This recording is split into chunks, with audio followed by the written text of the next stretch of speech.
Hey, hey, salut à toi l'ami, j'espère te trouver avec la forme aujourd'hui. Bienvenue dans ce nouvel épisode d'Eric.Solutions dans lequel on va parler d'un sujet qui est tellement important quand on a choisi, comme toi et moi, d'entreprendre en solo et qu'on doit faire face aux échecs.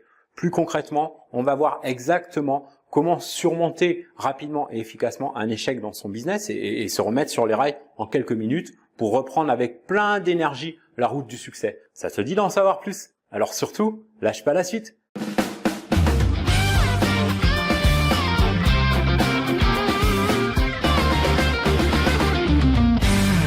Tu sais quoi mon ami, tu m'arrêtes si je me trompe, mais je suis presque sûr que tu as déjà entendu plus de 100 fois la même rengaine que moi, que quand on développe son propre business, on doit passer par des échecs, ça merci, on avait remarqué, que c'est pas une fatalité, que c'est juste à chaque fois une occasion de recommencer, de progresser, etc.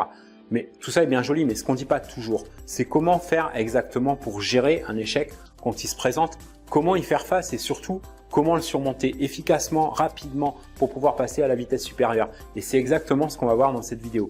Depuis plus de 7 ans maintenant que j'ai lancé mon business sur Internet, il m'a fallu faire face à un nombre incalculable d'échecs, t'imagines même pas, avant d'avoir des résultats. Et il m'arrive encore d'échouer parfois avec juste une différence par rapport à avant, c'est que je mets beaucoup moins de temps pour me remettre sur les rails et trouver la solution pour transformer un échec en succès. Pourquoi? Parce que aujourd'hui j'ai une approche de l'échec qui est totalement différente de celle qu'on peut avoir quand on démarre.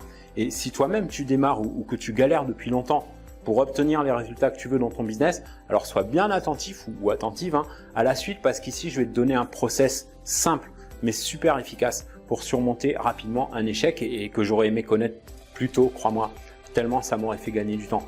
Tout commence par l'approche de l'échec. Comment est-ce qu'on le reçoit? On le perçoit? Comment est-ce que tu le vis? Est-ce que c'est en mode dramatique, genre tu as l'impression que tu te le prends en pleine poire, mon monde s'écroule, tous mes espoirs sont fichus, etc. Bon, j'exagère un peu, je dramatise. Chacun réagit différemment à l'échec selon sa sensibilité, mais il y a des personnes que ça touche beaucoup plus que d'autres. Ou alors, est-ce qu'au contraire, tu es monsieur ou madame positif qui se dit « Bon, allez, c'est pas grave, c'est pas un drame, après tout, j'ai pas eu de chance. Je recommence et je ferai sûrement mieux la prochaine fois. » Alors, laisse-moi te dire un truc. Dans les deux cas, tu as tout faux. Parce que dans le premier cas, celui où on dramatise, tu as une perception de ton échec qui est gérée par l'émotion.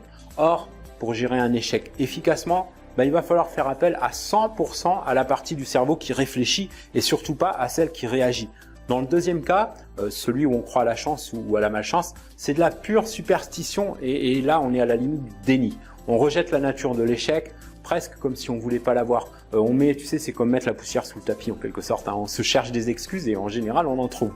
Et ça permet juste de garantir l'échec de la prochaine tentative. Parce que dans la plupart des cas, on recommence avec les mêmes paramètres. Et donc évidemment, on obtient les mêmes résultats, c'est mathématique, ou plutôt la même absence de résultats, jusqu'au jour où on soulève le tapis, tu vois. Donc la toute première chose à faire quand tu rencontres un échec, mon ami, sans attendre, c'est d'accepter la responsabilité de ton échec.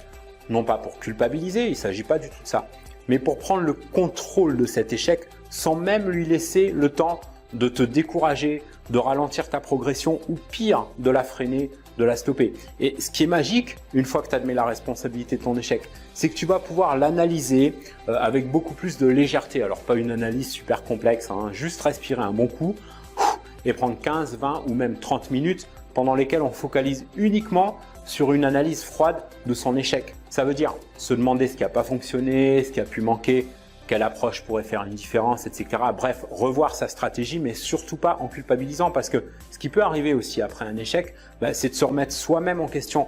Dans quoi j'ai pas été bon, j'ai été nul, qu'est-ce qui va pas chez moi, etc. Stop, arrête ça.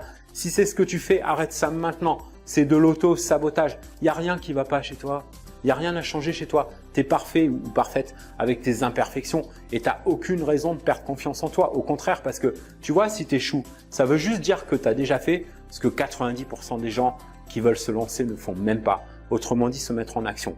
Puisque c'est bien connu, les seules personnes qui échouent jamais, c'est celles qui font rien et donc elles réussissent jamais non plus. Pendant que celles qui ont le plus de succès sont généralement celles qui ont échoué le plus justement. Et à ce propos, ce qui va te permettre de gagner beaucoup de temps plutôt que de recommencer encore et encore en testant des nouveaux paramètres à chaque fois jusqu'à ce que tu trouves les bons, c'est d'aller chercher de l'inspiration auprès de personnes qui réussissent mieux que toi dans ton domaine et qui ont déjà rencontré les mêmes échecs que toi. Moi perso, quand je rencontre un échec, c'est ce que je fais. La première chose, juste après ma propre analyse bien sûr, c'est d'aller puiser de l'inspiration ailleurs en lisant un ou plusieurs articles de blog, des e-books, des vidéos, etc. dans le domaine où je rencontre un échec. Et pour m'améliorer encore plus, je vais rejoindre un ou plusieurs trainings, clubs d'entrepreneurs, etc. pour mieux me former et de préférence auprès de personnes qui réussissent mieux que moi dans le domaine concerné parce que ces personnes, généralement, elles ont su surmonter avant moi ces mêmes échecs que je rencontre aujourd'hui. Du coup, ça me permet de trouver là où les réponses que je cherchais, l'élément du puzzle qui me manquait parce que apprendre de ses propres échecs, c'est bien, c'est un bon réflexe. Mais grâce à la richesse de contenu qu'on trouve sur le web, alors il y a à boire et à manger, on est d'accord, mais il y a aussi du très bon si on cherche bien, on peut s'épargner bien des heures et des maux de tête tout simplement en apprenant aussi des échecs des autres et mieux encore en apprenant de quelle façon ils ont réussi après être passés par les mêmes galères que toi et quelles sont les solutions qu'ils ont trouvées pour les surmonter. Par contre, une fois que tu as analysé ton échec et que tu as admis la responsabilité, pris le temps de bien analyser, d'apprendre de cet échec, de regarder comment tu peux aussi apprendre des échecs des autres, etc. Alors, passe à autre chose, mon ami. Je veux dire, passe à la suite sans te torturer, sans te punir continuellement en te disant « Oh là là, j'ai échoué, j'ai mal joué sur ce coup-là, tout est de ma faute, etc. » Non seulement c'est inutile, c'est improductif, mais en plus c'est la porte ouverte au prochain échec parce que tu vas traîner ça comme un boulet à chaque nouvelle tentative. Une fois ton analyse terminée, repars avec les nouveaux paramètres, améliore-les au fur et à mesure en gardant à l'esprit les résultats que tu veux atteindre jusqu'à la réussite de ton projet.